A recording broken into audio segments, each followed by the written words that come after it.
আরে বাপ রে বাপ, তাহলে বাজার খোলার 2 ঘন্টা আগে এই কামগুলো করো? তুমি কি ভালো হবে না? সকাল সকাল তুই এই জায়গায় কি করো? হ্যাঁ, চাইলাম যে বাজার খোলার 2 ঘন্টা আগে করো কি? হচক খেয়ে দেখে গেলাম তোমার আকাম কুকাম, বুঝো নাই? কি করবি? পাবলিক রে কয়ে কয়ে বেড়াইবি? তোর কিন্তু খবর আছে, কাউরে কিছু কই দিস। আমারে তো কামড়ায় না যে আমি পাবলিক রে গিয়ে তোমার আকাম কুকুমের কথা কে কম। তুমি যেই পরিমাণ বাটপার, তুমি কোন দিন জানি নিজের জালে নিজে ফাইসা যাও, বুঝো নাই? আমার কোন লাগবে জানো ফাইসা যাম, এই ফাঁসা রাখ পর্যন্ত এটাই করে যাম, এরপরে ধরা খামু, ফাইসা যামু, ভালো হয়ে যাম, এর আগ পর্যন্ত টাকা কামু। আল্লাহ কি তোমার কি দিয়ে বানাইছেন, কি অবাক। এই রাতের কি অবস্থা? কত করে কইলাম একটু সাবধানে কাজ কাম কর, বললি না? তোমার বেন্ডিশও লাগাইছো বাবা, এই আপনি কি মাছ কাটতে পারবি? ভাই হাত তো বিজান যাইব না। হাত বিজান যাইবো না, এটা দিয়ে মাছ কাটন যাইবো না, তাইলে বাজারে দিতে আইছত কি লেগা? টিয়ারা দিয়ে আইতে যা, বাসা যা ঘুমা। ভাই আমার বেতনটা দোকানে কাম করছি, দৈনিক 400 টাকা করে হাজিরা দিতাম, এখন তুই কাজ করস না, আমি কি টাকা আমার ব্যবসা থেকে দেবো, লস করে দেবো? হ্যাঁ বুঝলাম না, তোমার কে হয়? কেডা?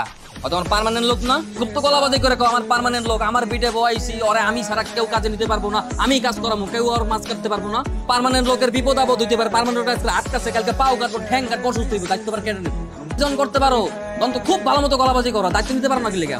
দায়িত্ব লও। রমজান মিয়া, তোমার কি খাইয়া দেয় কোনো কাম নাই? সব সময় কি এই দান্দা নিয়ে বসে থাকো যে আমার কোনো বেজালের মতো? তারা বেজাল কতটুকু লাগান যায়? আরে আমি যদি ব্যবসা করি, হ্যাঁ যদি কাজ হল আমি এরা টাকা দিতাম, হ্যাঁ যদি কাজ না করে আমি কি ব্যবসা লস করে দেবো? কোনো মানুষের ব্যবসায় লস করে দেয়? তোমার যদি তার প্রতি এত মায়া থাকে, দরদ থাকে, টান থাকে, তাহলে তুমি তোমার ব্যবসা থেকে লস করে না, 400 না 4000 টাকা করে দাও। এই যাও মায়া, আমার লগে চলো, তোমার লগে আমার কথা আছে, এদিকে শোনো, তুমি আমার লগে মাছ বিক্রি করবে, রাজি আছো না? কিন্তু আমি তো মাছ কাটতে পারবো না। মাছ কাটার দরকার, তুমি খালি ক্যাশে বয়ে থাকবার, কাস্টমার সামলাও, মাছ কাটাকাটি যত যা আছে সব আমি পারবো না। সত্যি কইতাছো?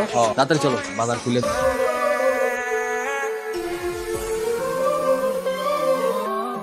ভাই আছেন? পাবদা আছে তো ভাই? চালাই দিছি, এত মাছ কিনা দিতেছে, কেমনি কোনো পুরো হাঁপাই যেতেছে আল্লাহ। দেখতে হইব না মাছ বিক্রি করতে কে বইছে? আরে রমজান মিয়া, এই রং তামাশা দেখাইতাছো? আর কেন যে ভাই আমি তোর এইদিন কামে নিছিলাম, বাজার চিনাইলাম, আমি আমার বিটে তোরে জায়গা দিলাম, আজকে তুই আমারে ছাইরা রমজান না লগে গেছো। কথাটা ভুল করলে ইয়াকুব ভাই, মায়া তোমারে ছাইরা যায় নাই, তুমি মায়েরা মানা করছো কামে হল লাগে। চুপ থাক, তোর লগে আমার কোনো কথা নাই, এমনি মাথা মুতা বিক্রি আছে, আমি আমার ব্যবসা করি, তুই তোর ব্যবসা করস। ভাই মাছের কেজি কত করিয়া? ভাইজান এটা নিবেন? এটা তো বেশি ভাইজান, 320 করে। কয়টা নিবেন? 300 টাকা করে রাখেন, দুইটা দেন। দেন, 10-20 টাকা, এটা কোনো ব্যাপার না, দুইটাই দিলাম। ভাই 3.5 কেজি ধরেন।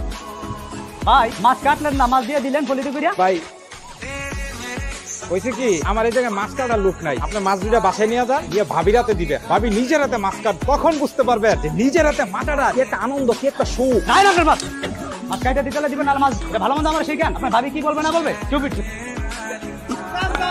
কাস্টমারের কি আছে? এ পাবদা 24। আজকের মতো তো বেচা কিনা সব শেষ।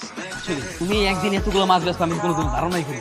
এত মাছ একদিনে বেচে ফেলবা, জানলে তো আরো বেশি করে মাছ তৈরি, সমস্যা নাই, কালকে আরো বাড়াই মাছ। চল ওই মেয়ে, এগুলা কি মাছ দেন? হ্যাঁ এগুলো টেস্ট করে দেন, দেখেন মাছ কাটছেন একটা বড় একটা ছোট, আমার টাকা ফেরত দেন, আমি এই মাছ নেবো না। বাসা আপনার ভাবি বোকা বাড়িতে শুরু করে দিচ্ছে, আমার টাকা আমাকে ফেরত দেন। আচ্ছা ঠিক আছে ভাই, তাহলে তার টাকা ফেরত দেন, আর আমরা যাই, কালকে আরো বেশি করে মাছ আনবো, বেশি বেচা কেন হইব। মায়া চলো ভাই, আসসালামু আলাইকুম।